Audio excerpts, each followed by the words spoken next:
क्योंकि क्षणदपि संसार अस्मिन् इतस्मिन्, क्षण भर का भी संग और साधु संग का होता है। शिवधि नृणाम, बहुत बड़ा खजाना निधि मिलता है। तो कह सकते खजाना, ये खजाना यहाँ भी माने जाते, धन दौलत का खजाना मानते, उसको धन मिल गया, खजाना मिला, कहीं ऐसा भी जाना जाता है। लेकिन वो खजाना काल सब पे पानी फेर देगा, सब से हटना पड़ेगा उस खजाने से। लेकिन जी खजाना ऐसा है, भगवत प्राप्ति, भगवत धाम की प्राप्ति कराता है, ये पूर्ण रहता है, ये घटता नहीं। और कितना भी बांटा जाए इसको जाकर, संसारी खजाना बांटो घट जाएगा। और संसारी खजाना तो आत्मा के लिए मृत्यु है एक तरह से। भोग ऐश्वर्य प्रसक्ता नाम तया प्रत्येषाम व्यवसाय आत्मिका बुद्धि समाधव न विधीयते, गीतम भगवान दूसरे अध्याय में बोल रहे हैं। भोग और ऐश्वर्य में जिनकी रुचि हो जाती है, उसको पाने कहाँ, मुझे जानने तक की इच्छा पैदा नहीं होती उनके अंदर जाकर। इसलिए हम ऐसा खजाना प्राप्त करें, कितना भी बांटा जाए। तो भगवान के भक्त होते हैं, ये अमृत पथ पर लाके खड़ा करते जीव को। भक्त का ये स्वभाव होता है, भक्ति की पहचान है, भगवान भक्ति की पहचान होती है। वो स्वयं भगवान को धारण करने इसी को देते हैं, पूर्ण का पूर्ण देते जाकर भगवान को। ज्ञानम अज्ञातत्वायो यो दधाति सतपथ अमृतम, ये सत्य का पथ है, परम सत्य का पथ है। ये ऐसा ज्ञान देता है, भगवान की तरफ चलने के लिए उसकी विधि बताता है, उसका समर्थन करता है, उपाय बताता है। कृपालु दीन नाथस्य, ऐसे कृपा करता दीनों पे। देवा तस अनुग्रह, और सारे देवता उस व्यक्ति पर अनुग्रह करेंगे जो कोई भगवान की भक्ति की तरफ किसी व्यक्ति को प्रेरित करता है, सपोर्ट करता है, चलाता है। सारे देवता एकदम अपना अपना अनुग्रह करने को तैयार हो जाते हैं, है ना। तो ऐसा भक्तों के पास ये चीज होती जाकर, वो चल चल कर बांटते हैं। अनुग्रह भूतानी जनार्दन की ओर से, भगवान की ओर से भेजे जाते हैं इसी जगह। जब पीछे कोई धर्म मार्ग का सही पालन करेगा, उसकी पहचान यही होती है, भगवान पर साधु माध्यम से अपना ज्ञान भेजेंगे, जिससे ग्रंथि कटती है गृहस्थी जीवन से, और साधु पुरुष में भगवान से जुड़ता है। तो इसी क्रम में वो पहुंचे हैं। इस सत्संग का बहुत प्रभाव होता है। सत्संग एक बात भी अगर आपने सुन ली, है ना, ये व्यास गद्दी से बोला जा रहा है, इसकी पुष्टता भगवान करेंगे जाकर, है ना। यहाँ से जो बोला जा रहा है ना, इसका एक बहुत प्रसंग हम देखा है। द्रौपदी जिस समय वस्त्र हरण हो रहा था, किस तरह से भी सहायता आती नहीं दिखाई दी सभा में, तो क्या मन में एक बात आई उनके, ज्ञातम मया वसिष्ठेन पुरा गीतम महात्मना महात आपत्ति संप्राप्ते स्मृत्यो भगवान हरि। एक बार वशिष्ठ जी सत्संग सुना रहे थे, उसमें द्रौपदी बैठी कह रहे, अपने बता रही, मैंने ये बात अच्छी तरह समझी, वशिष्ठ जी के द्वारा इस बात को मैंने अच्छी तरह समझा था कि महात आपत्ति संप्राप्ते स्मृत्यो भगवान हरि। महान संकट जब आ जाए, किधर से सहायता नहीं दिखे, तो उस समय तो हरि को ही स्मरण करना चाहिए। ये बात उनके हृदय में बैठ गई थी सत्संग में। सत्संग एक ही बात में अपने जीवन में उतार लो, जीवन बदल जाएगा जाकर। कि हाँ, जो बैठने वाले सुनने वाले दोनों पे भगवान कृपा करते हैं जाकर, वही हृदय में बैठ करके इस ज्ञान को धारण करवाते हैं, क्षमता देते हैं दोनों को जाकर। तो ये बात उस दिन उनको काम आ गई, याद आई एकदम से जाकर, बस इसी की बात याद आई जाकर।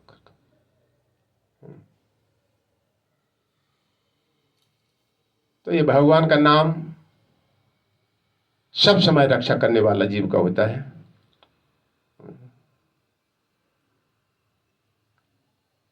अन्य साधन कलयुग इतना जबरदस्त है ना, साधारण दवाई अच्छा बुखार चढ़ा हो तो कामयाब नहीं होती जाकर। तो भगवान का नाम, भगवान जब स्वधाम जाने लगे अपनी पूरी शक्ति अपने नाम में रख गए। नाम नाम कार्य बहुधा निज सर्वशक्ति, महापुरुष चेतन कहते हैं, अपनी पूरी शक्ति भगवान अपने नाम में रख गए। ये संसारी शब्द नहीं है, हरि कृष्ण महामंत्र, ये गोलोक धाम का है, कितना भी गाया जाए नवीन बना रहता है। बाकी और देखो भजन कितने बनते रहते हैं, सब फीके पड़ते रहते हैं, तो है ना, देख सकते अपने जीवन। इसका तो कोई माप ही नहीं बता सकता है। गो कोटि दानम गृहेषु खगस, कोई करोड़ों गाय दान करे, कब? विशेष कर उस समय तो और ज्यादा लाभ होता है, सूर्य ग्रहण चंद्र ग्रहण के समय। प्रयाग गंगोतक कल्प वासः, और तीर्थराज प्रयागराज करोड़ों वर्षों तक रहे वहां पर, खूब गंगा स्नान करे, जल पिए, उसका भी पुण्य रख लिया जाए। और गाय दान करी करोड़ों, उसका भी पुण्य रख लिया जाए। यज्ञायुतम स्वर्ण मेरु दानम, हजारों कोई यज्ञ करे और सुमेरु पर्वत हजारों मील ऊंचा, इतना कोई सोना दान करे, एक व्यक्ति इतना सारा सब करे, और दूसरी तरफ दूसरा व्यक्ति केवल गोविंद कीर्तम शतम शतांश है, शतमान 100 के एक अंश के बराबर भी ये चीजें नहीं लगेंगी जाकर के। ये पीछे बताया इतना सोना दान करो, पर्वत जितना ऊंचा इतना सोना, है ना, नहीं लगेंगे जाकर के। जब सभी पुराण इकट्ठे करे जाते हैं तब उनमें एक, जैसे मुख्यमंत्री सब अपने अपने स्थान पर बोलते हैं अपने स्टेट में, लेकिन सब मुख्यमंत्री जब इकट्ठे हो तब प्रधानमंत्री जो बोलेगा जाकर के वो हेड माना जाएगा जाकर, उसका निर्णय सर्वश्रेष्ठ माना जाएगा जाकर के, होगा ना, होगा। तब पीछे वाले निर्णय नीचे हो जाएंगे, दब जाएंगे जाकर के, जिसमें प्रधानमंत्री के निर्णय को सबको स्वीकार करना होगा, उसकी बात सर्वश्रेष्ठ मानी जाएगी। तो इसी तरह से 6 रजोगुणी पुराण, 6 सतोगुणी पुराण और 6 तमोगुणी पुराण, 18 पुराण होते हैं। तो ये सतोगुणी पुराण ब्रह्म वैवर्त पुराण है वहां का। तो अब वो जो होते हैं दान पुण्य, स्नान करना, गाय दान करना, सोना दान करना, इसका पुण्य बनता है। अरे समझ, और ये काल के द्वारा नष्ट होता रहता है। पुण्य करो स्वर्ग लोग चले जाओगे, पुण्य छीणे मृत्यु लोकम विसंति, पुनः संसार में फिर आ जाओगे सब जगह। लेकिन भगवान का नाम और भगवान अलग नहीं है। अभिनेत्वात नाम नामनो, ये भगवान की प्राप्ति कराता है ना। गोविंद का नाम लिया, देखो श्री कृष्ण उपस्थित हुए, सब हम द्रौपदी की रक्षा हुई जाकर के। तो ऐसा समझ के पूर्ण श्रद्धा के साथ में भगवान नाम का आशय कीर्तन करना चाहिए। तो यहाँ प्रश्न किया था कि परम कल्याण क्या है, जिसमें किसी तरह कोई भय न हो, उसे परम कल्याण कहा जाए। नौकरी अच्छी मिल जाएगी फिर भी छूटने का डर रहता है, पता ना, कोई दूसरा आ जाए नौकरी लिए तो कहीं हमारा नहीं रिटायरमेंट हो जाए, है ना, भयभीत होते जा करके। और सबसे बड़ी शरीर की समस्या है, जन्म मृत्यु जरा व्याधि, है ना। कैसे जन्म होता है, शास्त्र कहता है अपने जन्म का दुख अपने पुत्र के जन्म से अनुमान लगा लेना चाहिए, शास्त्र कहता है भागवतम। क्यों, हम जब जन्मे तो बेहोश अवस्था में होता है, उस समय पता नहीं होता कि ऐसा दुख होता है ना। बहुत सक्रिय मार्ग से आना होता है जीवात्मा, भागवतम में लिखा है, तो कुछ पता नहीं। तो अपने पुत्र के जन्म से अपने जन्म का दुख का अनुमान लगा लेना चाहिए जाकर के, पता ना। पत्नी ले जाते हैं हॉस्पिटल में, डिलीवरी होती है तो कितने अभी नहीं, बच्चों को काफ़ी देर से प्रसव पीड़ा होती रहती हैं, उसमें भयानक स्थिति जीव की होती है उस समय। और अपनी मृत्यु का, अपने दादा परदादा उनकी मृत्यु से अपनी मृत्यु का दुख का अनुमान लगा लेना चाहिए जाकर के। इसलिए किसी की मृत्यु सदी छूट है तो खड़े हो देखना चाहिए जाकर के क्या दशा होती जाकर के। करुण पुराण में लिखा है 1000 बीछी एक साथ काटे, पहले एक ही बीछी काटे तो पूछ लेंगे जिसको काटा हो, 1000 मिलकर काट, जितनी पीड़ा होती है उतनी मृत्यु के समय होती है। ये प्राण वायु संपर्क टूटता है। अभी देखो तुम्हें थोड़ा ठसा लग जाए, पानी पीते हैं कुछ खाते हैं, कैसे घबराहट होती है, पुतलियां उलट जाती मृत्यु के समय जाकर। इस दशा विचार करना चाहिए जाकर। तो जन्म मृत्यु इनसे, और बुढ़ापा और रोग, ये तो पूछने की जरूरत, ये तो आ ही जाएंगे अपने आप होती है। ऐसा कोई बच्चा ही नहीं इसने जाकर जाकर, ये तो कहीं पूछने जाने नहीं पड़ेगा जाकर कि बीमारी क्या चीज होती है। सबको घाट से गुजरना पड़ता है सब जाकर। ये उधारी वाली बातें नहीं, नगद केस है सबको जाकर। कुछ जल्दी आती, किसी को देर के आती। जिसको पूछो हम इससे परेशान हैं, है ना, तुम किससे परेशान है? बीमारी नहीं आई कोई?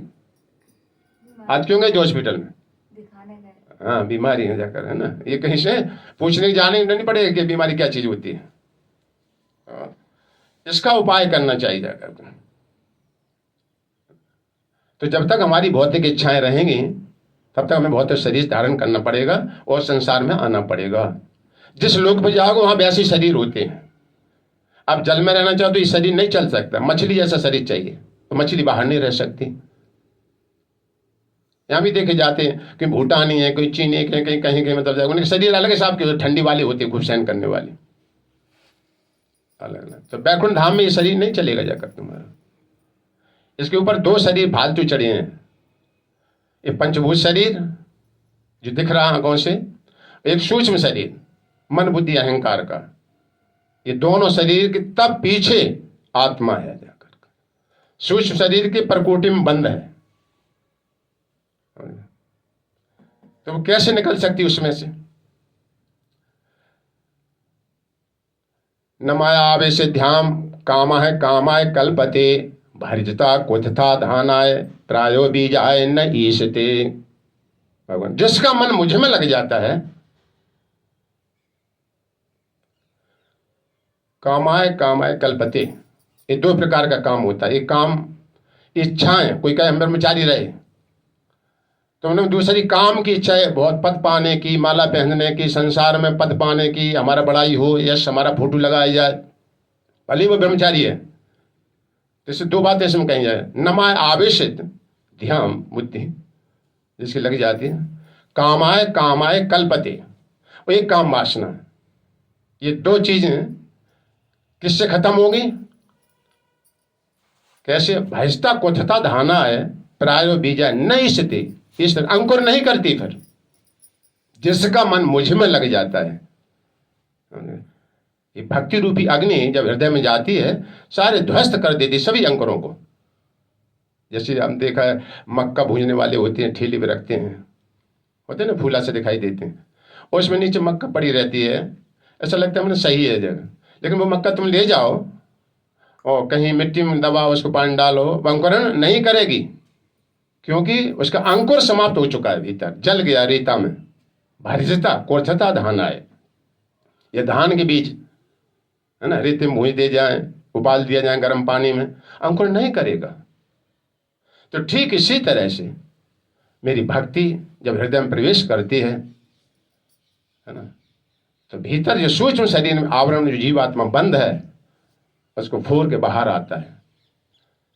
इसलिए भगवान कहते हैं जो मेरे धाम आना चाहता है,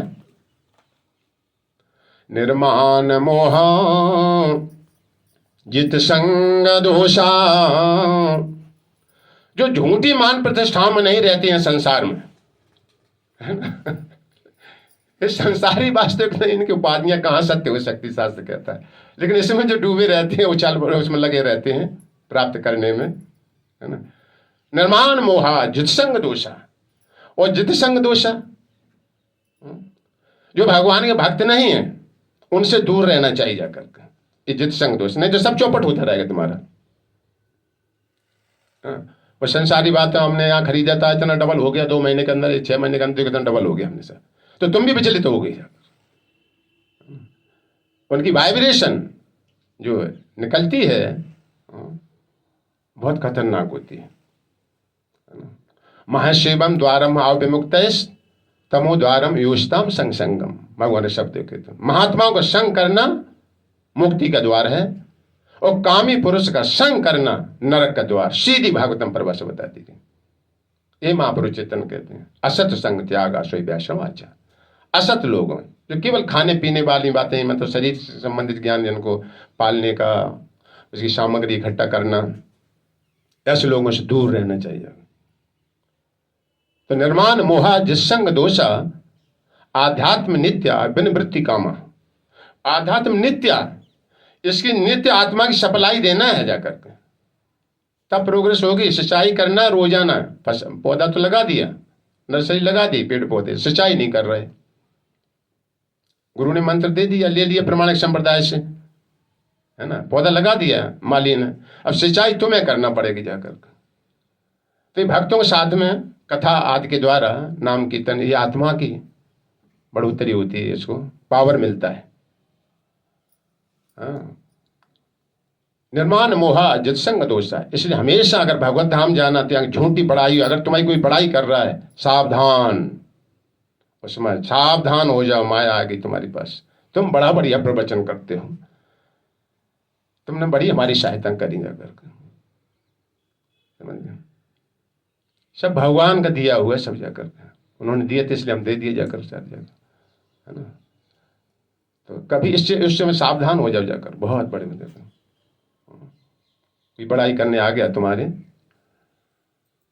क्या चमत्कार है, तुम्हारी क्या विशेषता है, हमारी कुछ विशेषता नहीं। जब जन्मे तब खड़ी भी नहीं हो पाते थे जाकर, चल पाए जाकर। अभी थोड़ा सा बुखार आ जाए तो पड़ी रह जाए, चल नहीं पाएंगे जाकर। वो कहते हमारी विशेषता। तो जितसंग दोषा आध्यात्म नित्या विनिवृत्ति कामा। और भौतिक इच्छाओं में खूब रुचि रखोगे, वो भक्ति भी आ जाए तो आगे नहीं बढ़ पाओगे जाकर को। इसलिए अपने संप्रदाय में विशेषकर साधन भक्ति का पहले बताया जाता है, अनुकूल और प्रतिकूल दोनों चीजों को स्वीकार करना, तब भक्ति में आगे बढ़ोगे जाकर। बड़ी दवाई खाते रहो और परहेज कुछ नहीं करो, डॉक्टर साहब हमें दवाई फायदा नहीं हुई जाकर। तो दोनों जानना बहुत जरूरी होता है।